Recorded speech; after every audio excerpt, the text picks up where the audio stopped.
مختصر حزب الاعظم صوفی اقبال صاحب جو مدینہ منورہ میں تھے، مولانا ذکر رحمۃ اللہ علیہ کے سب سے بڑے خلیفہ ہیں. انہوں نے درود شریف کے اوپر یہ کتاب لکھی ہے. اسی طرح مولانا ذکر رحمۃ اللہ علیہ نے فضائل درود میں ایک درود شریف لکھا ہے، اور وہ درود شریف یہ ہے. اس درود شریف کے بارے میں یہ لکھا ہوا ہے کہ آپ صلی اللہ علیہ وسلم نے ارشاد فرمایا کہ اگر 7 جمعے تک 7 مرتبہ اس کو پڑھ لے تو اس کی شفاعت مجھ پر واجب ہے. تو آج ہم قبرستان میں کھڑے ہوئے ہیں، تو یہاں 7 مرتبہ اس درود شریف کو پڑھیں گے اور پورے قبرستان کے لیے ہم اس کا ثواب پہنچائیں گے. تو کبھی کبھی جمعے کے دن آ کے اس درود شریف کو 7 مرتبہ پڑھ لیا جائے.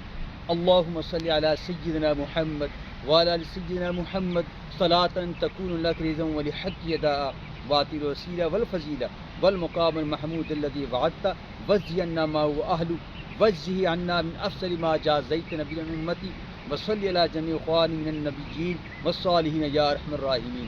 تو 7 مرتبہ جب اس درود شریف کو پڑھیں گے تو پورے قبرستان کے لیے آپ ثواب کی نیت کر لیں. اللہ مجھ سمیت پورے قبرستان کی قیامت کے دن آپ صلی اللہ علیہ وسلم کی شفاعت واجب فرمائیں گے.